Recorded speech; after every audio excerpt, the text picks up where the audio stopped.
Untuk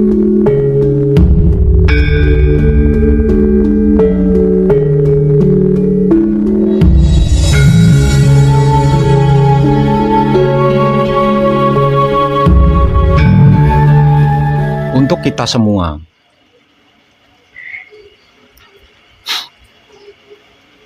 saya beri penggugah sekali lagi.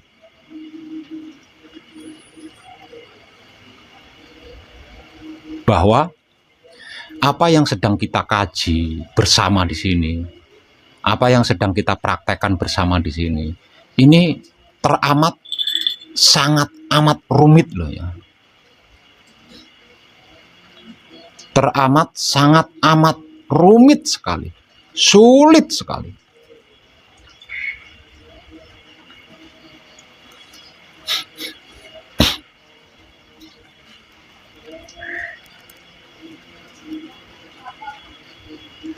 Dikarenakan ini adalah tentang wahyu pancagaib. Dan sifat sikapnya wahyu pancagaib itu sendiri yang tak lain dan tak bukan adalah sedulur papat kalimo pancernya kita sendiri, yang merupakan isi daripada raga kita sendiri.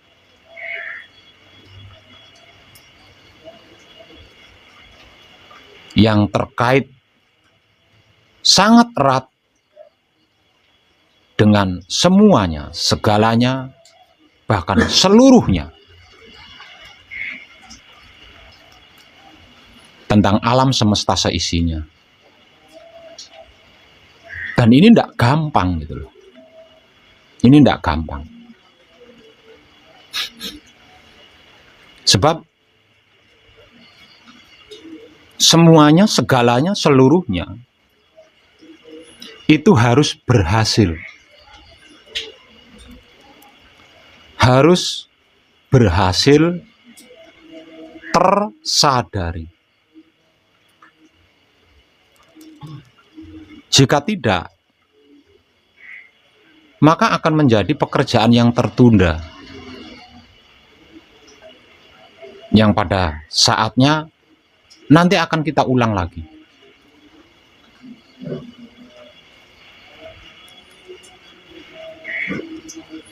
Kalau berhasil tersadari, maka pada saat itulah apapun itu akan tersempurnakan. Jika tidak, apapun itu akan menjadi sesuatu yang tertunda, yang nantinya akan kita ulang. Sampai berhasil tersadari. Selama kita belum berhasil menyadari, maka selama itu kita akan mengulang hal yang sama.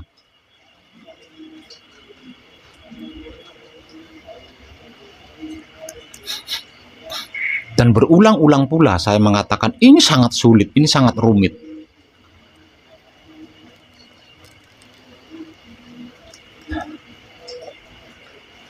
Karena semuanya, segalanya, seluruhnya dibutuhkan kesadaran. Dan kesadaran yang dibutuhkan ini bukan sekedar kesadaran. Artinya bukan kesadaran biasa. Kalau kesadaran biasa, sekedar kesadaran, orang awam pun punya.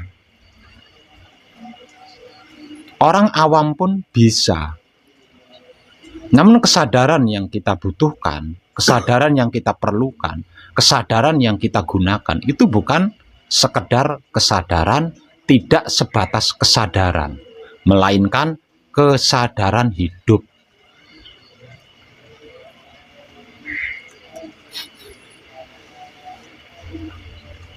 Nah, kesadaran hidup ini harus terjadi. Tidak boleh fiktif. Tidak boleh hanya sebatas angan-angan, rancangan, pemikiran. Tidak boleh, harus terjadi. Karena apa? Karena kehidupan di dunia ini adalah memang kesadaran hidup. Kalau bukan kesadaran hidup, tidak bisa. Hidup di dunia ini tidak bisa. Yang bisa hidup di dunia ini adalah kesadaran hidup. Nah, kesadaran hidup artinya harus terjadi. Untuk bisa terjadi, kitalah yang menjadikan. Artinya kita yang melakukan. Kalau kita tidak melakukannya, kesadaran hidup ini tidak akan terjadi. Artinya nggak ada kehidupan. Selain bayangan, hayalan, mimpi-mimpi itu nggak ada. Yang bersifat nyata, yang bersikap nyata, nggak ada. Yang ada hanya hayalan-hayalan, bayangan-bayangan. Agar supaya tidak menjadi hayalan-hayalan, bayangan-bayangan, melainkan menjadi kenyataan yang senyata-nyatanya, kita harus melakukan. Melakukan apa? Melakukan kesadaran hidup ini.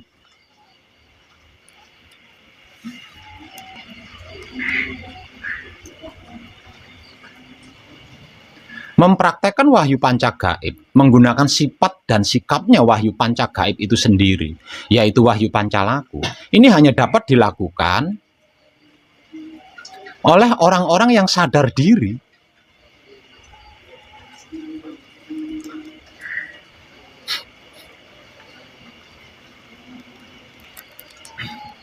Orang-orang yang sadar diri itu orang-orang yang seperti apa? Orang-orang yang bisa, mampu menyadari setiap gerak tubuh dan gerak jiwanya. Itulah orang-orang yang sadar diri.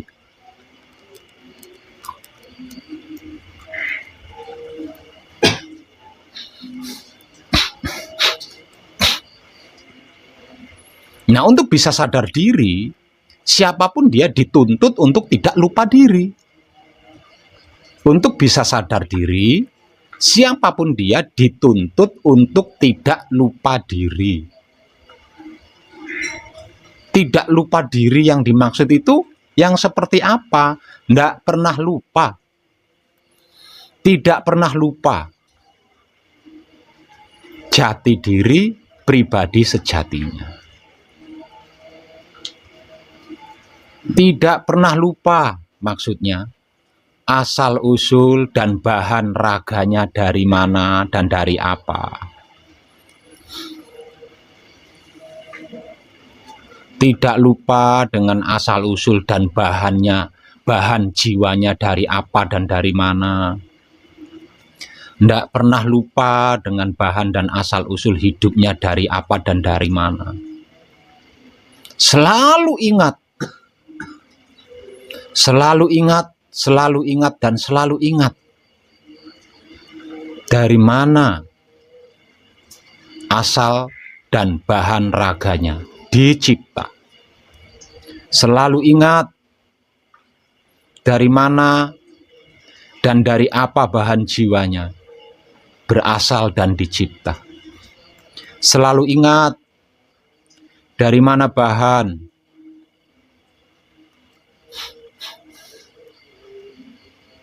dan asal hidupnya.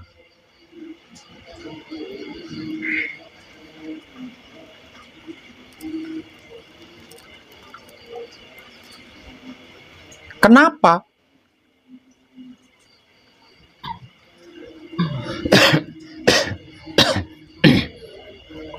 Kenapa dan mengapa manusia hidup di dunia ini dituntut harus mengenal jati diri pribadi sejatinya, yang artinya tidak boleh lupa, harus selalu ingat asal-usul bahan raganya, harus selalu ingat asal-usul bahan jiwanya, harus selalu ingat asal-usul bahan hidupnya. Kenapa dan mengapa?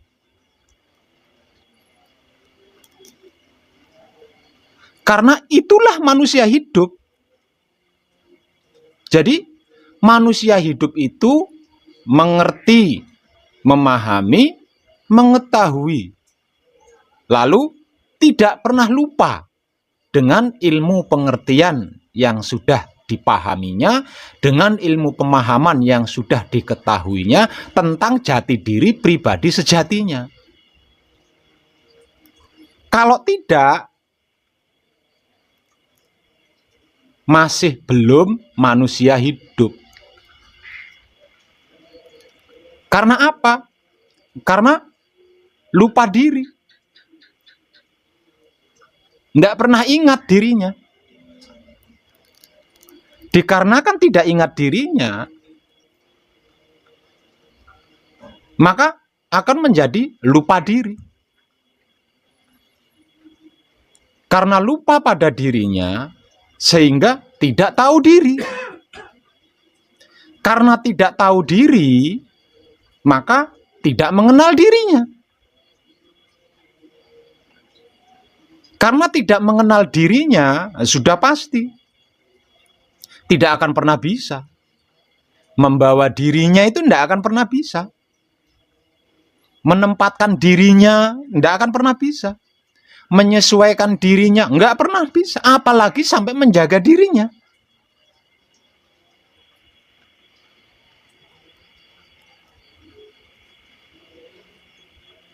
Nah, ketika seseorang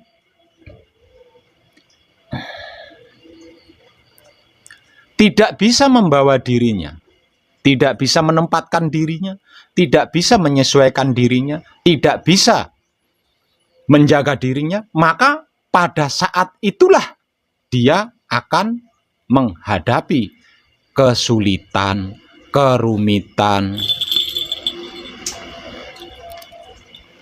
bahkan kesedihan dan penderitaan.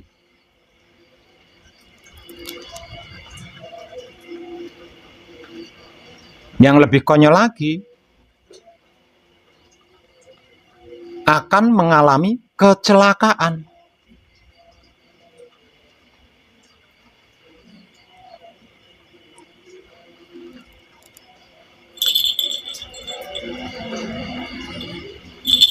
Kenapa sampai mengalami semua itu?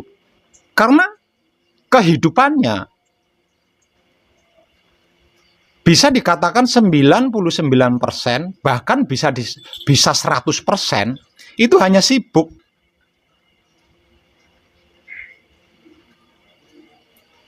Sibuk apa? Sibuk menilai, sibuk membedakan, sibuk mencela, sibuk menghina, sibuk membenci, sibuk memfitnah, sibuk iri, sibuk sirik, sibuk dengki. Seluruh kehidupannya hanya tergunakan untuk itu.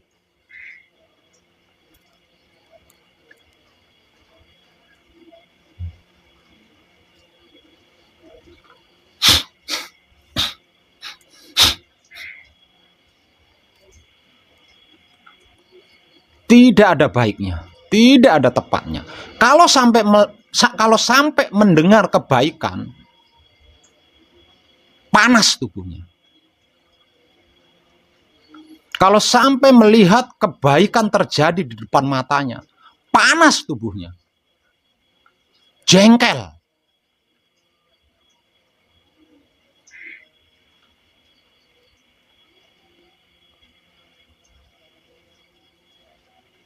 Apalagi kalau sampai melihat di depan kepalanya, di depan mata kepalanya sendiri, temannya melakukan kebaikan. Wow, bisa kalap itu.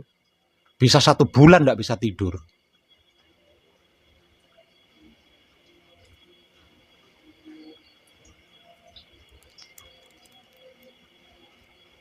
Itu loh, orang-orang yang tidak bisa membawa diri. Orang-orang yang tidak bisa menempatkan diri, orang-orang yang tidak bisa menyesuaikan diri, orang-orang yang tidak bisa menjaga diri dikarenakan tidak kenal diri, tidak tahu diri, akibat dari lupa diri.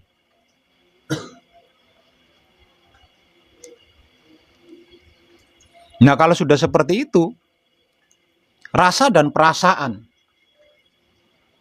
yang dia geluti di setiap saatnya hanya penasaran, nggak pernah tenang, nggak pernah nyaman.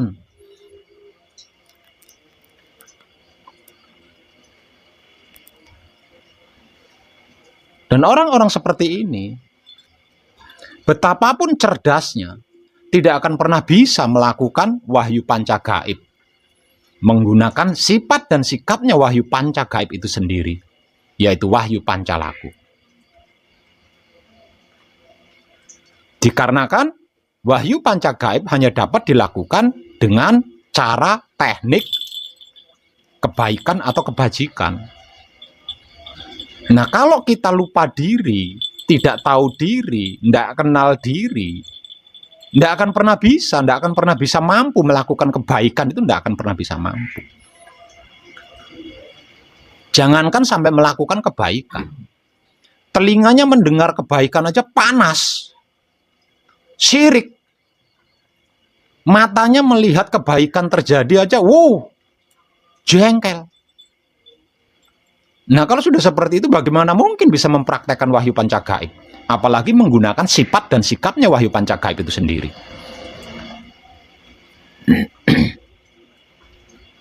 Sebenarnya semuanya itu simple. Karena apa?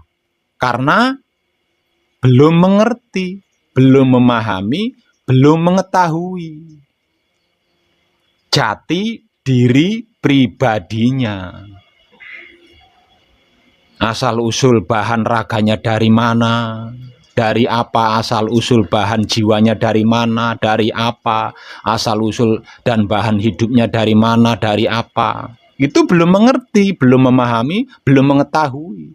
Dan mereka wajar karena belum mengerti, belum memahami, belum mengetahui. Lah kita yang sudah mengerti, sudah memahami, sudah mengetahui, prakteknya mana?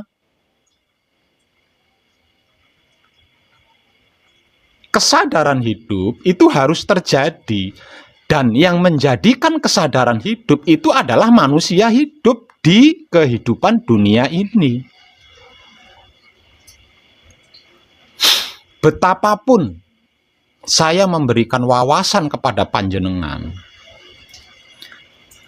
sedetik saja panjenengan lupa jati diri panjenengan, habis. Wawasan sebanyak apapun itu habis hanya 1 detik ketika panjenengan lupa diri.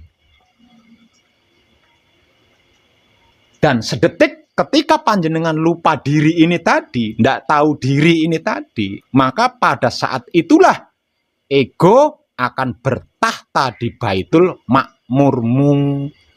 Pamrih akan bertahta di Baitul Muharrammu. Dan arogan akan bertahta di dalam Baitul Muqaddasmu. Nah, kalau ego pamrih arogan ini sudah mengambil alih tahtanya Romo, yang ada ya seragal serugul.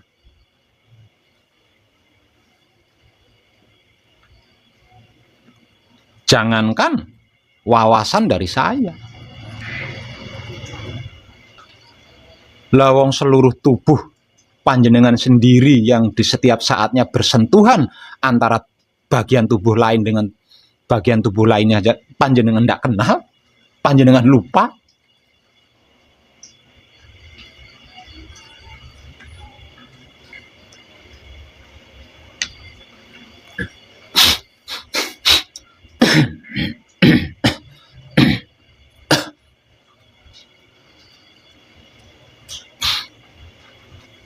Wujud kita dalam artian seluruh tubuh kita itu dirancang, dicipta, dan disabda sebagai kitab suci sejati ada makna.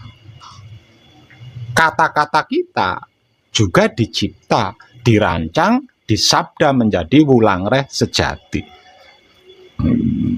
Tingkah laku kita juga dicipta, dirancang, disabda sebagai berbudi bawa laksono. 3 hal ini nggak ada celah untuk lupa diri, itu nggak ada. Wujud berarti seluruh tubuh tanpa terkecuali. Nah, artinya nggak ada celah di situ. Untuk lupa itu nggak ada celah di situ. Untuk tidak sadar diri itu nggak ada celah di situ. Nggak ada celah. Lah bagian dalam kita Pak Web, lah itu tadi kata-katanya. Kata-kata ini kan dari dalam. Itu sudah disabda sebagai wulangreh sejati. Nah gerak-geriknya sudah disabda sebagai berbudi bawa laksana. Tidak ada yang belum dirancang, belum didesain, belum dicipta, dan belum disabda. Itu nggak ada. Semuanya sudah, segalanya sudah, seluruhnya sudah.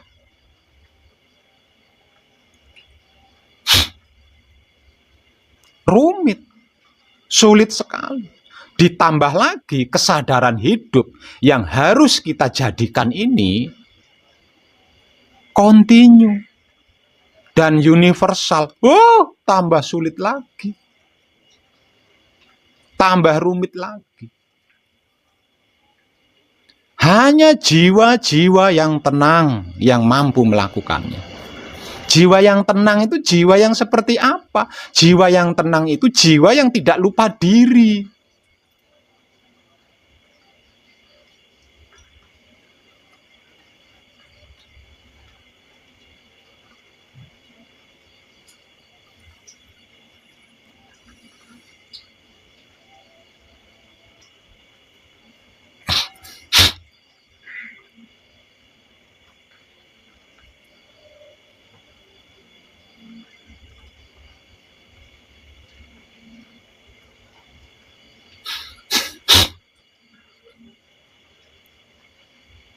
Kesadaran hidup ini harus terjadi.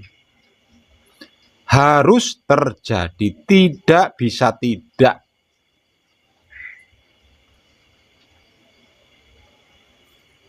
Entah itu di saat kita tidur maupun di saat kita tidak tidur. Karena tidur atau tidak tidur, kita ada di dalam hukum kesadaran hidup. Kita ada di dalam dimensi kesadaran hidup. Kita ada di dalam ranah kesadaran hidup. Dan kesadaran hidup inilah yang mengadakan dan yang meniadakan.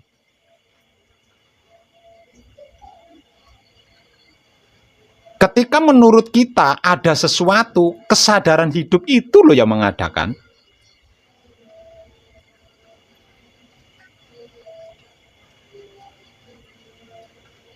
Ketika menurut kita tidak ada sesuatu, kesadaran hidup itu loh yang meniadakan.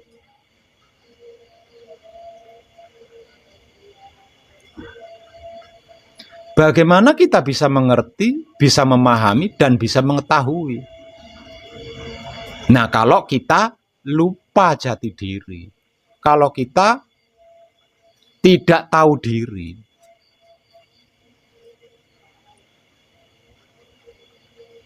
lawang yang sudah saya katakan dari tadi itu adalah diri kita sendiri. Jati diri pribadi sejatinya kita sendiri. Nah, kalau lupa itu, ya berarti tidak tahu itu. Nah, kalau tidak tahu itu, ya berarti tidak.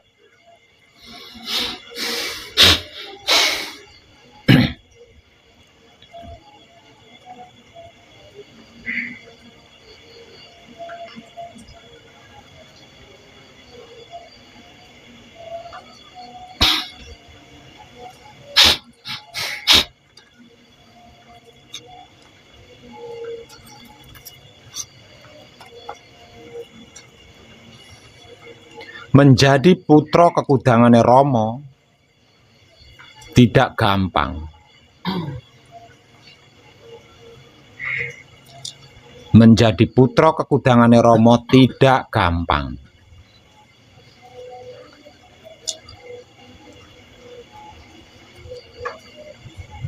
Karena putra kekudangane Rama adalah satu-satunya gambaran wujud kenyataan Rama yang bisa mijilake Rama.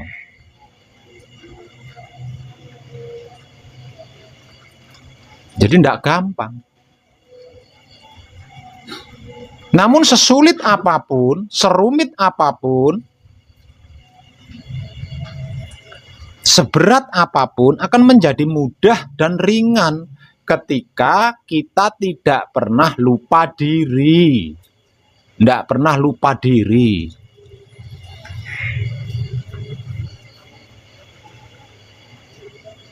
Nah, gerbang awalnya kan itu sebenarnya.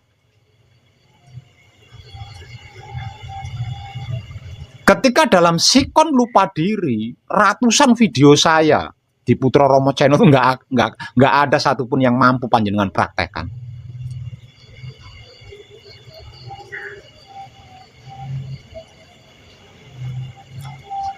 Tidak akan mampu mempraktekkan.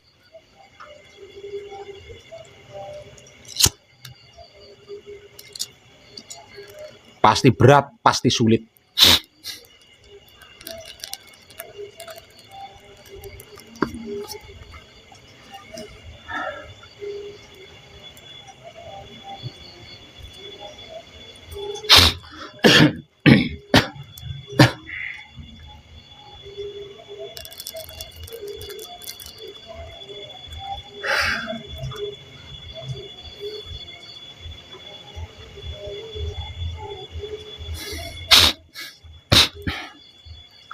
Terkait ini maka tenangkanlah jiwa panjenengan dengan selalu ingat jati diri pribadi sejatinya panjenengan.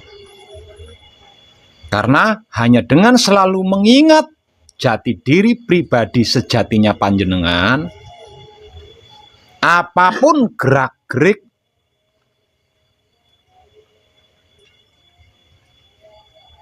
Romo bisa panjenengan tangkap, bisa panjenengan cerna, bisa panjenengan lakukan dengan sangat mudah, dengan sangat gampang.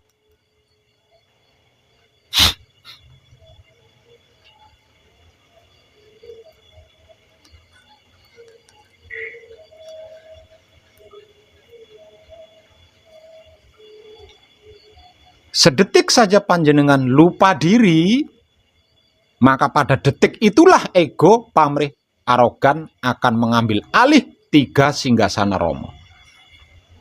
Pasti sulit. Kalau yang bermain adalah ego, pamrih, arogan, sulit udah.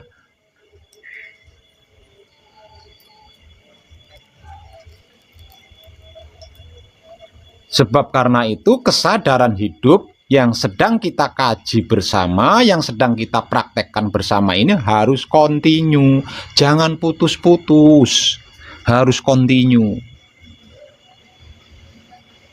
Dengan selalu kontinu, maka kesadaran hidup yang sedang kita kaji dan sedang kita praktekkan bersama akan menjadi universal.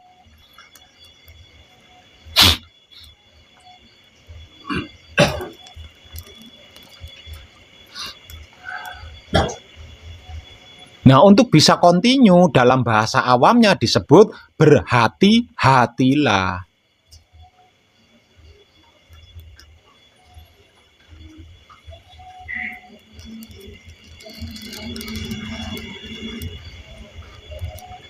Kalau tidak berhati-hati, panjenengan akan mengalami kesulitan untuk bisa kontinu. Pasti akan terputus jika tidak berhati-hati.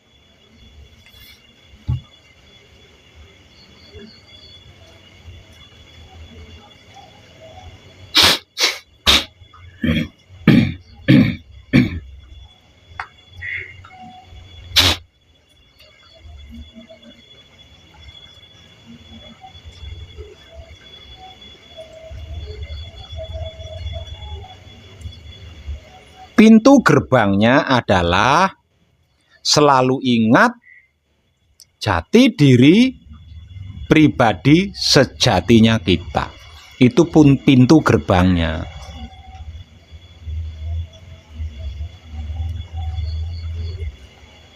Dengan selalu ingat, artinya tidak pernah lupa jati diri pribadi sejatinya, berarti pintu gerbang itu terbuka. Nah, kalau pintu gerbangnya sudah terbuka, panjenengan bebas keluar masuk.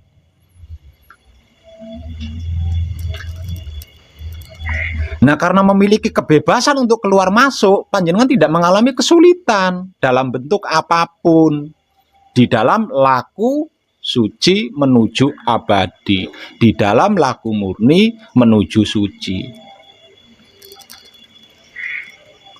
Tidak akan mengalami kesulitan.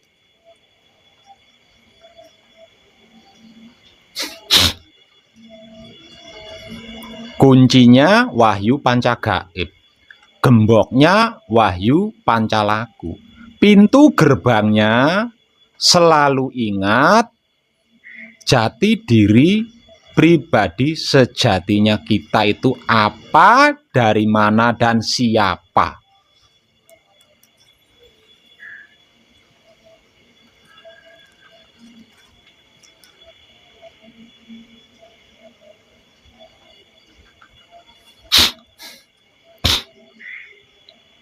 Walaupun kita sudah memiliki gembok dan kunci, nah kalau pintunya nggak ada, apa ini yang mau digembok, yang mau dikunci, yang mau dibuka, yang mau ditutup, itu apa lah wong gerbangnya nggak ada. Untuk apa kita memiliki kontak motor kalau motornya nggak ada? Untuk apa kita memiliki kontak mobil kalau mobilnya nggak ada, cuma megang kontaknya aja?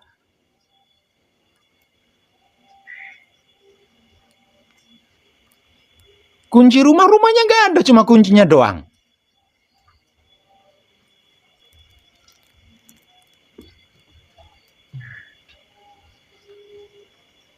Dari sini kita bisa mengambil kesimpulan bahwasanya wahyu pancagaib dan wahyu pancalaku atau kunci dan gembok ini akan menjadi berfungsi ketika ada pintunya. Ketika kita tidak lupa diri maksudnya. Ketika kita lupa diri, gembok kunci ini nggak ada manfaatnya, nggak ada kuncinya, nggak ada fungsinya sama sekali. Untuk apa? Buat koleksi.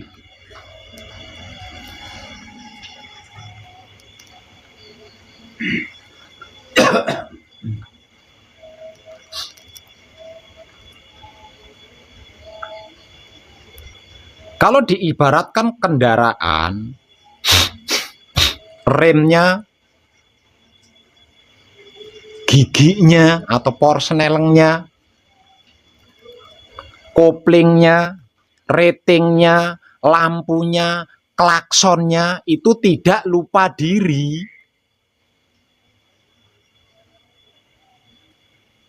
Setirnya tidak lupa diri ini tadi loh.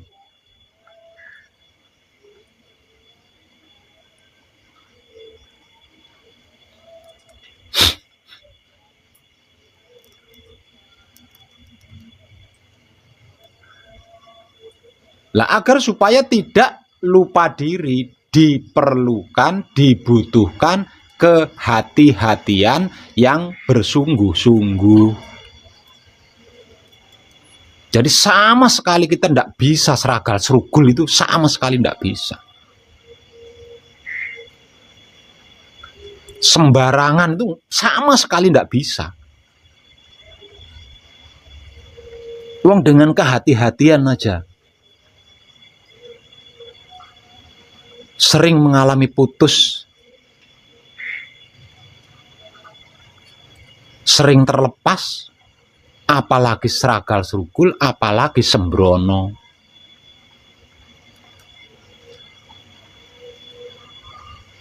Nah, untuk itu tingkah laku kita didesain, dirancang, dicipta, disabda berbudi bawa laksono.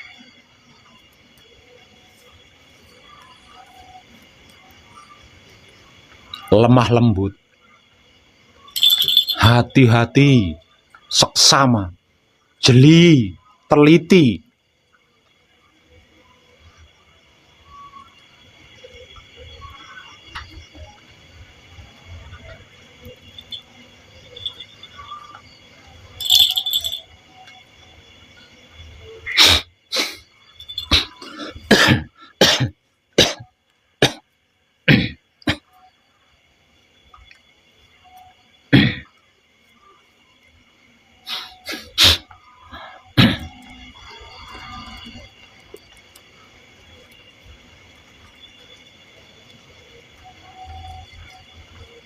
Jadi jangan asal.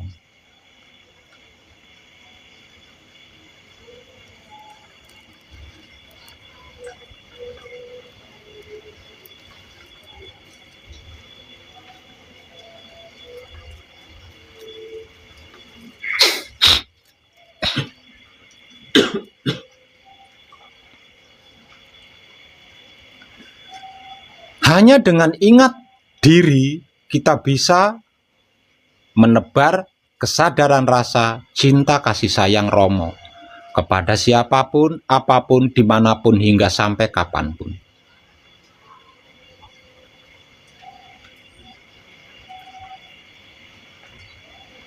Hanya dengan selalu ingat diri, kapanpun dan dimanapun, kita bisa melakukan patrap samadhi dengan sangat merdeka.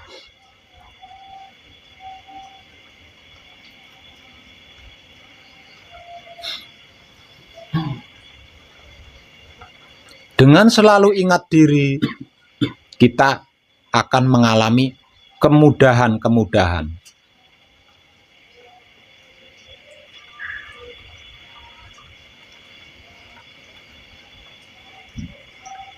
Di dalam berkomunikasi dengan alam semesta seisinya tanpa terkecuali.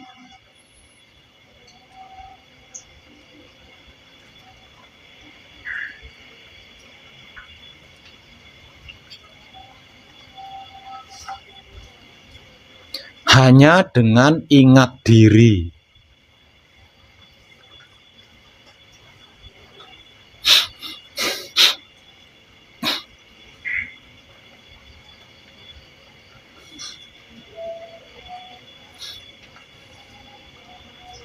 Wahyu panca gaib dan wahyu panca laku menjadi berfungsi, menjadi aktif secara metik.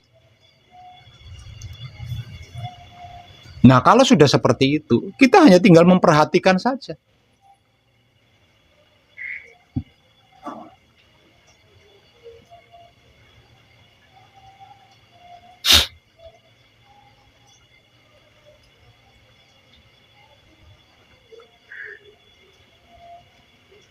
Hanya dengan ingat diri,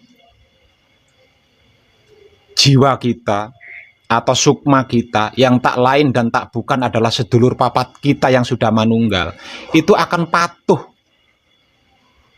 kepada pancernya di dalam menjaga, melindungi dan merawat wujud kita atau tubuh kita.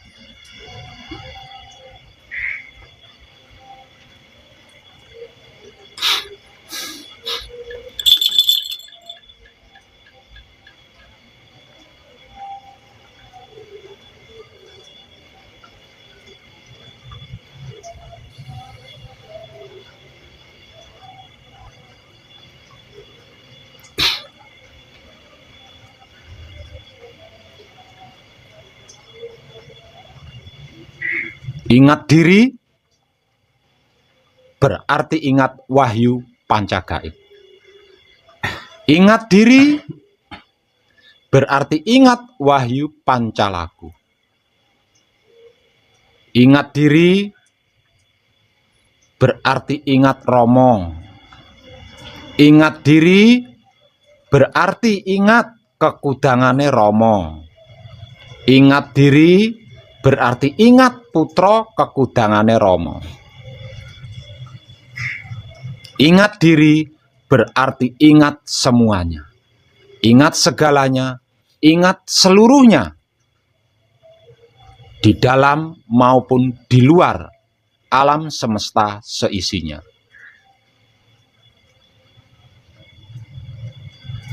Sekali lagi, untuk bisa ingat diri, ini diperlukan atau dibutuhkan kehati-hatian yang bersungguh-sungguh.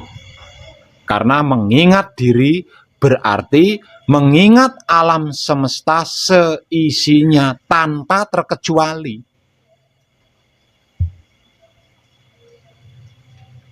Nah, kalau tidak hati-hati dan hati-hatinya tidak bersungguh-sungguh, oh, mumet jenengan. Tidak akan mampu melakukan. Tidak akan mampu.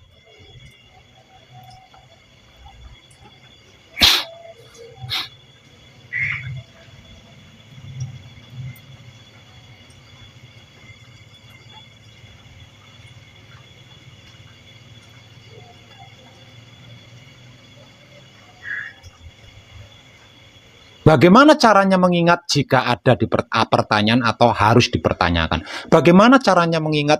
Terserah panjenengan. Silakan. Bagaimana caranya panjenengan mengingat? Apakah dengan cara berpikir atau membatin? Silakan. Kalau berpikir berarti panjenengan harus berpikir. Raga saya itu asalnya, bahannya, jiwa saya itu asalnya, bahannya, hidup saya itu asalnya, bahannya. Kalau harus membatin,